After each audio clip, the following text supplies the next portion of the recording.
This episode of Spotlight is brought to you by presenting sponsor, Busey Bank. Welcome to Spotlight. I'm your host, Jane Wernette. Today I'm joined by three local nonprofits, the Chicago Sinfonietta, CASA of River Valley, and the Three Fires Council.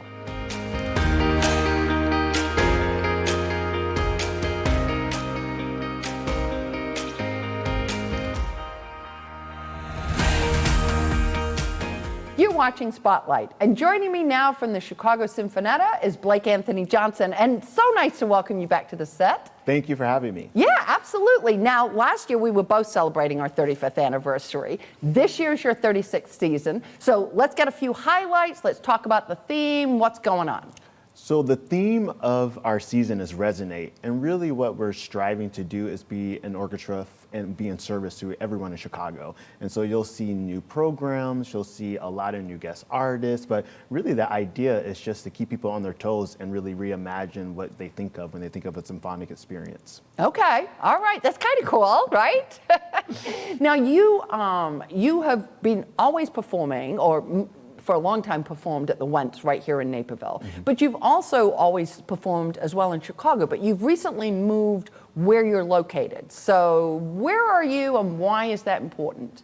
So this is for the best of reasons. We've essentially grown out of our home. So we've doubled in size in my tenure. So this is actually my 5th season with the Chicago Sinfonietta. Seems like yesterday, right? I know, time is going by so fast, but it's a great team and we have a great roster of musicians. And obviously my partner, Mayan Chen, our music director, is also just fantastic. So essentially what this means is we'll have our home at Wentzell Concert Hall, but we also have the new concert hall as a resident orchestra and auditorium theater. So it's, yeah, this is great. That building was really meant to be the first place for Chicagoans to experience art. And so it's very much in our, our mission of really being in service to all. So it's a great home and we're really looking forward for people to see the re-rigged stage. It's gonna look really different than what they've seen in the past, but it has an amazing history. It's a Louis Sullivan and Outler building. So there's just a lot of history there. And obviously given the Sinfonietta's history, we're just really excited that we'll be able to reach more people. Okay. And when are you gonna be there? When's the first concert? Yeah, so our opening night is actually here in Naperville first, October 4th, and then our opening night in the new concert hall is October 7th. Okay, that's exciting. October's going to be a big month. Yes. Now remind us, because I think it's important for people, we talk about a sinfonietta. What's a sinfonietta, and just kind of why is that different than an orchestra per se? I always joke, so orchestra, philharmonic, symphony, they're interchangeable in some ways, but historically it's the size. So this idea that the Sinfonietta is a smaller symphonic ensemble that is really more nimble. So you'll see we commission a lot of pieces, a lot of female composers get commissioned by us, a lot of BIPOC composers get commissioned by us, but we are able to do pieces that large orchestras it wouldn't make sense because they need to utilize 111 players. And for us, we can choose how big we are. So we're 73 kind of set tenured players, and then we have, of course, a roster of musicians that help us for like opening night, which is smaller one. So you're gonna see a lot of musicians on stage. Okay, that's good, and I think that's a good little bit of education for all of us, right? So now you have a lot of interesting programs. One of them is your Artist in Residence, and we've talked about that before. And I love Peter Cottontail, which I could say that name at least 3 times because it's just a fantastic name. But he's a Grammy Award-winning artist. He's going to be the Artist in Residence with you. Say a little bit about what he's going to be doing and what that means for the Sinfonietta to have an Artist in Residence. The goal always, I think, when we're talking about creating art is to have as many voices at the table as possible so we can reach as many people as possible. And I think when you think of an orchestra, you should really think of it as a tool. We do not specialize in classical music, we specialize in symphonic music. And so having someone like Peter Cottontail, who's he manages and produces Chance the Rapper and Yeba and Third Story, like he's connected to this larger group of artists and genres that we want to incorporate in our season. And what we're hoping is to demystify a little bit of what orchestras actually can do and do on a regular basis. We do tons of genre bending performances, and Peter Cottontail, I think, as an amazing artistic collaborator will push us to do even more. So, expect, a few stars to come join us every once in a while, but also just he has a breadth of work that we're really excited to incorporate. So I would imagine, with this artist in residence, and particularly given you're trying to really press out a little bit with a genre, a couple of things would happen, right? One would be that you would invite a different audience to maybe come experience the Sinfonietta. But I also imagine it's got to be fun and different for those 73 musicians, right? Absolutely, because there's a lot of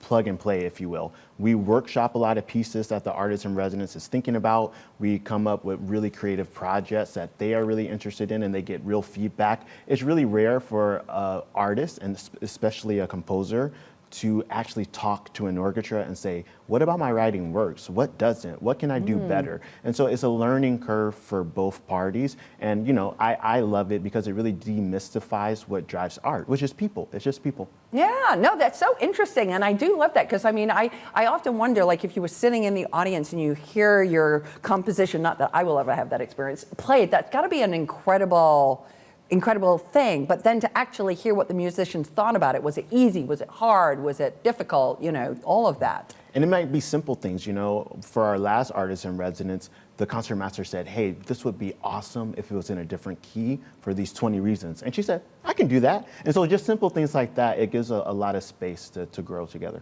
Yeah, that's interesting. I like that. I like the, you've talked a lot, and I think this is an important component of the work that you're doing, is this notion of inclusion and all voices at the table. And I think having that safe space to be able to provide feedback back and forth, right? I'm glad you said this because, our mission statement is championing equity, diversity, inclusion, and belonging by creating community through both symphonic experiences.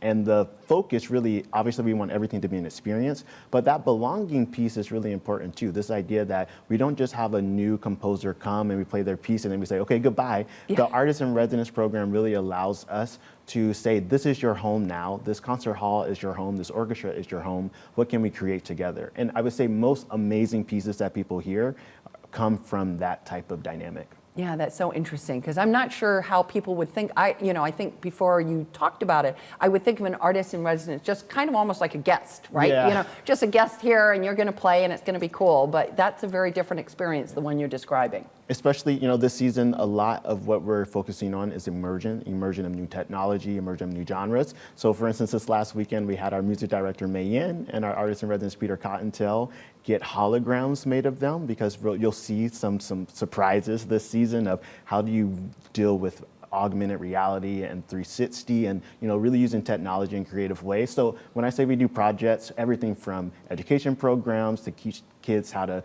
compose new works, but also some crazy things that we have lined up. That's wonderful. Now, as we wrap up, Blake Anthony, you have been honored. I mean, let's just call it what it is. You've been really honored for a lot of the work that you've been doing recently of 4 under 40. I know there's lots of pieces around that, but 4 under 40.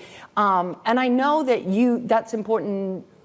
It's important, but I think for you, it's important for the orchestras. So just as we close out, talk a little bit about that because they're great honors and congratulations on those. But what does it mean to you and for the orchestra? I appreciate that. I remind people I'm really the figurehead of a much larger community and kind of army of amazing talent. And so though I love the recognition because obviously there is a particular role that I play, I think what I've enjoyed most about this is it really shows people that you can have rigor, you can have innovation, you can have growth that's double the size of our original blueprint and imprint, and it be done in a way that's still loving, that's still inclusive, that still has diverse voices at the table. And so though I am really proud of what we've done, even more recently, we won the Dunn Award. We're the only orchestra in the world that has programming that's 50% female representation on a regular basis. So I'm really proud of those things, but I'm really proud of how it's done. People really do feel like the Sinfonietta is theirs, no matter if they're in Chicago or if they're in Japan or if they're in Oregon. So that part I think is I'm really happy about the team's work work and just due diligence and doing it the right way, which just, it takes a lot more time and patience. Yeah, that's wonderful. Well, and I love how you're the only one to have that, because women are 50% of the population, so it's lovely that we're represented in that way. So well done to you all. We're excited for your 36th season, and we wish you all the best with that. Peter Cottontail, I mean, you've got amazing musicians and a wonderful place to play here with Wentzell at North Central College. Thank you so much for highlighting the work. We're happy to be here. Absolutely. And if you are interested in learning more about the Chicago Sinfonietta, please go and visit their website. We're going to take a quick break, but stay tuned. We're coming right back with more Spotlight.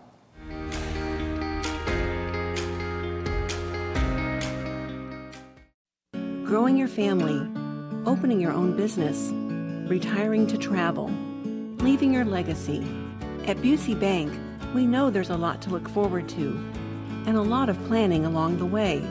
Celebrate your life's milestones by putting your money to work.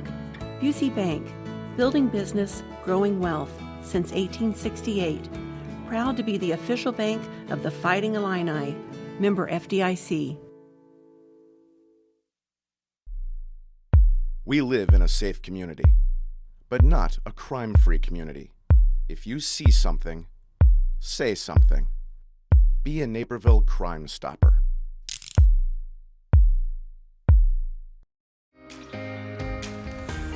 If you're just tuning in, you're watching Spotlight.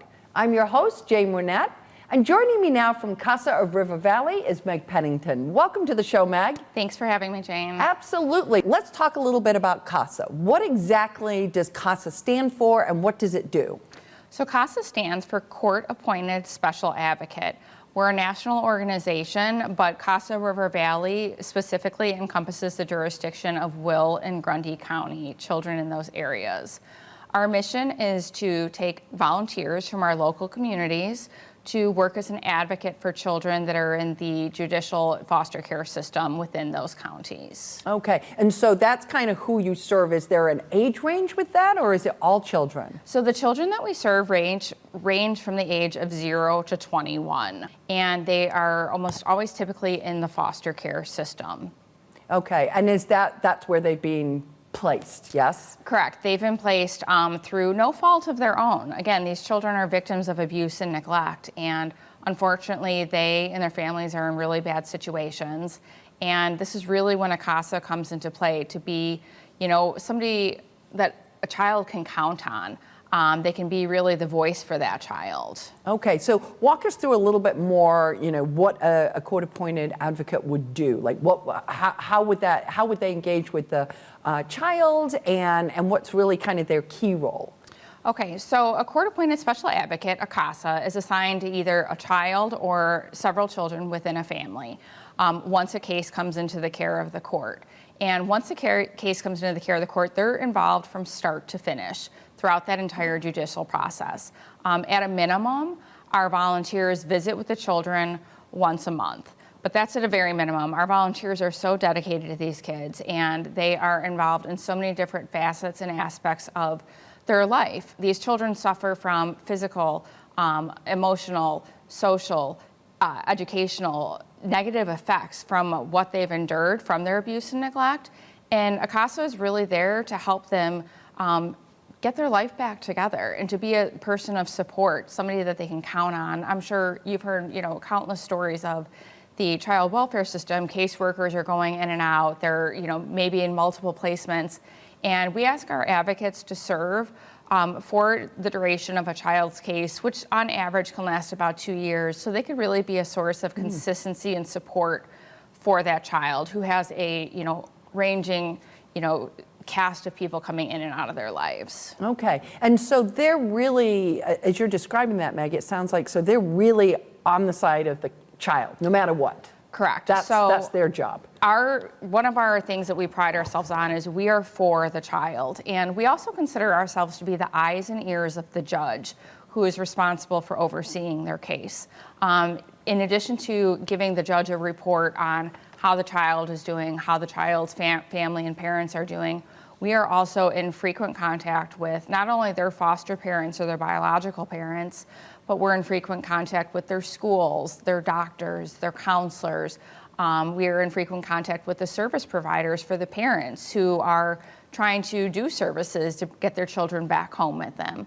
Our ultimate goal is to find a forever home for a child, whatever that may look like, whether it's reunification with their biological family or they are placed into, an adoptive home.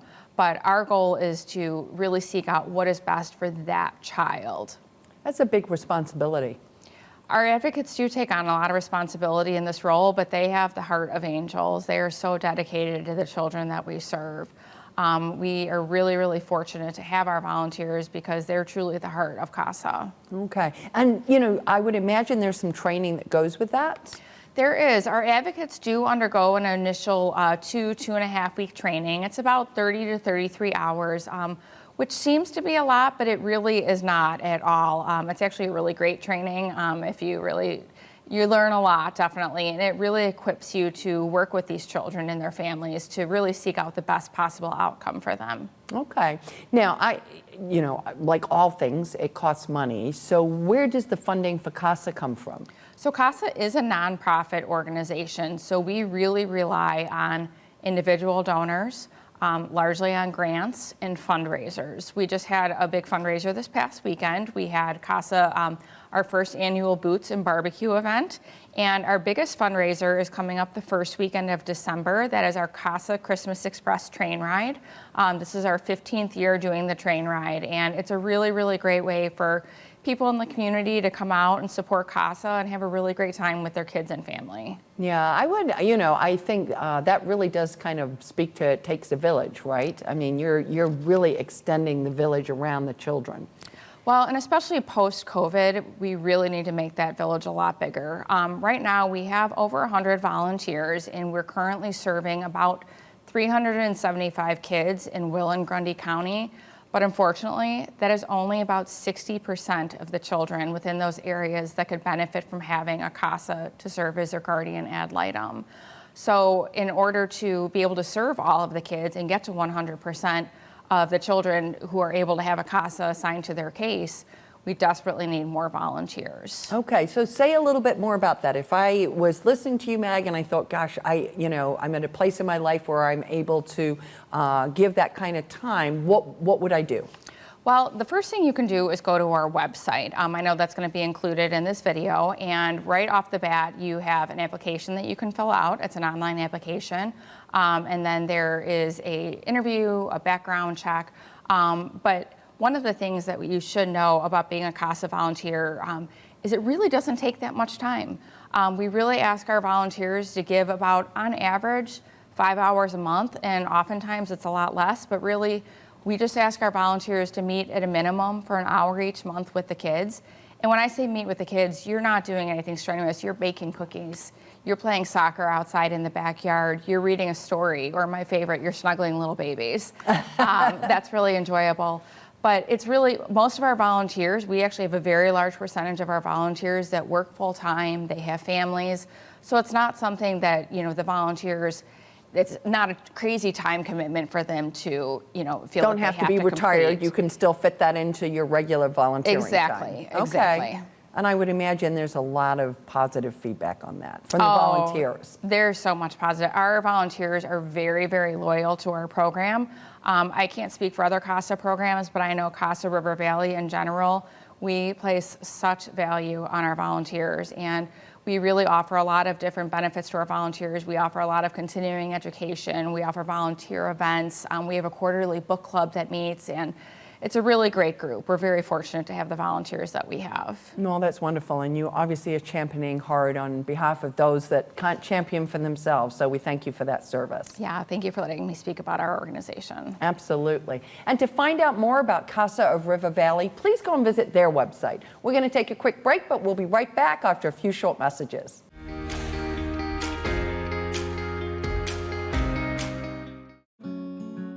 BSA Bank is proud to partner in building business and growing wealth since 1868.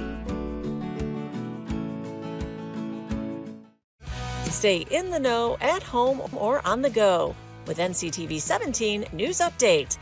This quick recap of everything happening in and around town will be delivered straight to your email inbox for free. Sign up today. Welcome back to Spotlight. And joining me now from the BSA Three Fires Council are Ron and Richelle. So I'm so glad to have you both on the show, and I love that you've come here in uniform. So Ron, I'm going to start right out with you. What does Scouting offer to our young people? Well, Scouting is a great program. Our mission is to prepare young people for life, basically, and we instill in them the values to make ethical choices over their lifetime. I love that. Succinct, really good. Talk a little bit about how you would join Scouting. Yeah, the fall season is our busy season for recruitment. So we're out and about right now in the community. You'll see yard signs out. You'll see flyers going home in school. So we do a big effort, big push in the fall as kids get back to school. So kids will be invited to a join night. They can fill out applications, or they can just go to beascout.org and they can go to the website. They can put in their zip code and it'll take them right to a pack or troop that's in their area associated with their school, and it'll get them to the closest one, and they can just fill out an application online. Okay, I love that. So now, I'm sort of kind of going back. Tell me the age groups and kind of the levels, because there are levels, right? Yeah, so our Cub Scout program is kindergarten through 5th grade. So that's a big push right now as kids go back to school. But our Scouts BSA program is basically middle school and high school, 11 through 18. But we also have a couple other programs. We have a venturing program and an exploring program. Venturing is high adventure, but real focus on leadership. That's been a co-ed program for over 20 years. Okay. And that is 14 to 21-year-olds. And exploring is a career-based program. So if you're interested in being in law enforcement, you work with a police department and explore that career. And there's leadership opportunities and fun, of course. And that's also 14 to 21-year-olds co-ed program. And we have a Sea Scout program. This is a program that goes all the way back almost to the beginning of Scouting. And it's just that. It introduces kids to careers and fun on the water. So whether it's Lake Michigan or they do scuba diving, they do canoeing, kayaking, and we have 2 ships right now in the Three Fires Council, so we're pretty excited about that. And that's a 14 to 21-year-old program as well. Okay, and I love that because I just learned something new. I don't think I realized that Scouting went beyond age 18. So that's a news flash for me, so absolutely. I like that. Now, Richelle, you have a Scout. I do. What grade is your Scout? So my Scout is in 4th grade, but he started when he was a kindergartner. Okay, so he's being recruited. He came in right from the get-go. Right. I love that. And you support and work with them as a volunteer. Absolutely. Yeah. Absolutely. So talk a little bit about the kinds of programs and activities you would work with in your pack, right? Because that's the right age group. So tell me a little bit about that. Well, so with Scouting, we always do the same kind of things that people would associate with Scouting. We go camping and we go hiking. We develop a love for the outdoors and you learn to fish and things like that. But we also have programming that goes beyond that. And you can shoot a bow and arrow, you can shoot a BB gun, you can climb walls, and there's a lot of other programming that's even beyond the outdoors things, like our STEM programs. Richelle led one of our day camps this past summer too. So all those activities she just described are opportunities that our Cub Scouts have to go to an entire week of day camp, and they get a chance to do archery and rockets and STEM and all the different outdoor activities that you would imagine. But Richelle was one of the leaders of the day camp this year at Cantini. Yes, I was program director, and it's like you're getting a taste test of everything awesome in Cub Scouting. Yes. So you're doing a little STEM, and you're doing a little nature, you're doing some crafts, and you're doing some activities that are games oriented. All of those things in a slam pack 5-day week for 1st grade going through 5th grade. That's wonderful. And because you said, Ron, right, likely it's not I'm in a pack when I first sign up that's close to my home. So I may be meeting kids that I already know in the neighborhood, but I could be meeting other kids, right? But they're still locally. So you're kind of creating that social bonds and friendship connector as well, I would imagine. Oh yeah, absolutely. And it's usually built around a school. So you're kind of school community, and sometimes it's a few schools, but it's mostly neighborhood, and you typically will know a few kids, but you're meeting new friends and new families, and you form lifelong bonds. You know, some of my friends from Scouting when I was growing up are still some of my best friends today. So. Yeah, well, I kind of liked how you talked about you're on an exploration, right? It's trying a little bit of everything, and yes. I think that probably also along that way you find the kids that the thing that you kind of like, and you see another kid that kind of likes the same thing, likely it's not, there's a little bit Yep. more of a kindred spirit there, right? Absolutely. Yeah. So now you talked a little bit about, well, I already learned one unique thing, which I didn't know, that scouting went 18 to 21. So that was something that I learned. But what else would maybe our viewers not know that's unique to scouting these days? So one of the newest changes to the BSA program is we opened up all of our programs to girls within the last 4 years. So that's something that is not everyone in the community knows, but from the kindergarten program all the way through the traditional co-ed programs, the older ones that we talked about before. So as we recruit this fall, we're recruiting boys and girls at the elementary school level.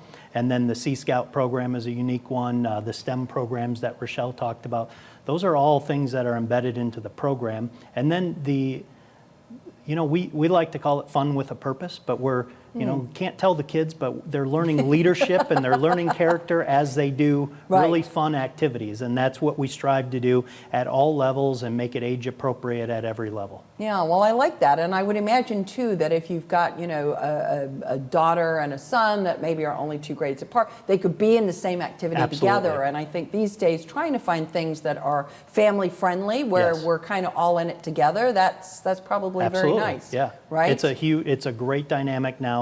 Our Cub Scout program has always been a family program, but now we're recognizing the girls and giving them the same recognitions that we've given to the boys for so long, and building on a great program that we know works. Okay. Richelle, kind of as we, sort of wrap up here, as you think a little bit about the values that scouting really provides our young people, how would you summarize that? I think there are a lot of options that families can go to with their kids. They can go into a sport or a club or some other activity, and that's a very closed-knit, different activity with the people that you're with. When you look at scouting, you're finding that the kids will find belonging and they'll be part of something, not just in their school, but then you look a little further and there are other scouts out there, so in their larger district, or they'll go to something and see that there's a larger council, and then they'll find out that there's something even more where it can go, it's national, and then there's World Scouting. They are part of something huge and large, and they belong somewhere. They also realize that not only do they belong to this giant, fabulous organization, they find a belonging in their community and their responsibility towards serving the community in some kind of food drive or something, or serving in a small way, like picking up trash. Or they'll find that they're developing those leadership skills that you were talking about, but it's not just being in charge, but it's also working together with your other scouts to collaborate and to compromise sometimes. And all of those things that seem to maybe be on the back burner of a sport or something where, you're all following the same rules. These are things where maybe when you are collaborating with a person, those skills are being developed just a little bit more, and you're honing in just a little bit more on the intricacies of leadership. Love it. Love it. Well, listen, thank you so much for coming by, educating us a little bit, sharing the values of scouting. We really appreciate it. Thank you. For more information about the BSA Three Fires Council, please go and visit their website.